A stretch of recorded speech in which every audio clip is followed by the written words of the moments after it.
একটি মেয়েকে পটাবার জন্য আমি বিতর্ক করেছিলাম, কিন্তু আজকে তোমরা এসছো, কেউ প্রধানমন্ত্রী হবা, কেউ হিলারি হবা। কি ভয়ঙ্কর মিথ্যা কথা! কারণ আমি একটি মেয়েকে শুধু পটাতে চেয়েছিলাম। কি দিয়ে? বিতর্ক দিয়ে। সে আমাকে পাত্তা দেয় না, সে আমার দিকে তাকায় না। আমি তখন অষ্টম শ্রেণীতে পড়ি, শুধু তার দিকে একবার তাকাবো, কি সেই কৌশল, কিন্তু সে তাকায় না। পরে ভাবলাম বিতর্ককে আশ্রয় করি, সেখানে যদি দাঁড়ায় তাহলে মেয়েটি মনে হয় আমার দিকে তাকিয়েই থাকবে। এই আশায় আমি বিতর্ক করেছিলাম। এরকম আশা নিয়ে একবার আমি সিলেট যাচ্ছিলাম। তখন আমি আর অষ্টম শ্রেণীর বালক নই, এয়ারপোর্ট স্টেশন থেকে উঠেছি। তো যাওয়ার সময় ট্রেন, সকালে সিলেটের ট্রেন, আমি উঠলাম। উঠে আমার সিটে গেলাম, দেখি আমার একটি সিট, সামনে আরেকটি সিট, মানে ডাবল ডাবল না। পরে কেউ আসে না, পরে একটি মেয়ে আসে এবং মেয়েটি সামনে বসার পর আমি একটু সতেজ হয়ে গেলাম। পুরুষের মন তো।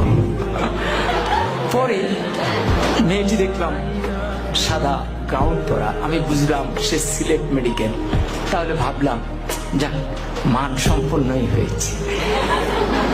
এরপরে ট্রেন এগিয়ে যাচ্ছে, আমার মনে কত কিছু আসে, কত ভাবনা আসে, কিন্তু আমি তো কথা বলতে পারতেছি না, খুব আনইজি বোধ করছি।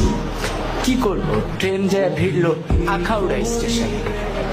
আখাউড়া তো নাম শুনেছ না? তো পরে আমি আখাউড়া স্টেশনে গেলাম। যাওয়ার পর হঠাৎ আমি তো মেয়েটার দিকে তাকানোর চেষ্টাই করি, কিন্তু মেয়েটা করে কিনা আমি ঠিক বুঝি না। তো হঠাৎ করে একজন আসলেন, এসে বললেন, ভাই লাগবে? আমি বললাম না, আমার তো খেয়াল ওই মেয়েটির দিকে। এরপরে উনি একটু দূরে গিয়ে দাঁড়ালেন। এবার আরেকজন আসলেন, উনি এসে বললেন লাগবে? আমি বললাম না। এবার উনিও গিয়ে দাঁড়ালেন, কেউ যাচ্ছেন না। তৃতীয় একজন একটু মোটা, সে আরেকটু মুখের সুরে, লাগবে? আমি বললাম না।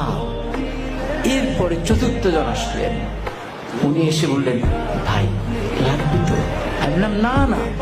এখন এই যতবার লাগবে বলে মেয়েটি ততবার পলকে পলকে আমার দিকে তাকায়। এখন আমি ঠিক বুঝতেছি না কি লাগবে, কি বলে। পরে আমি একটু উত্তেজিত হয়ে চারজনকে ডাকলাম, কি সমস্যা, কি লাগবে? আপনারা চারজনই আমাকে ঘিরে দাঁড়িয়েছেন আমার জানালার সামনে। তখন বলল, বলবো তো বলে। বললো, ভাই আমরা হিরোইন বিক্রি করি, আপনাকে দেখে মনে হয় দারুণ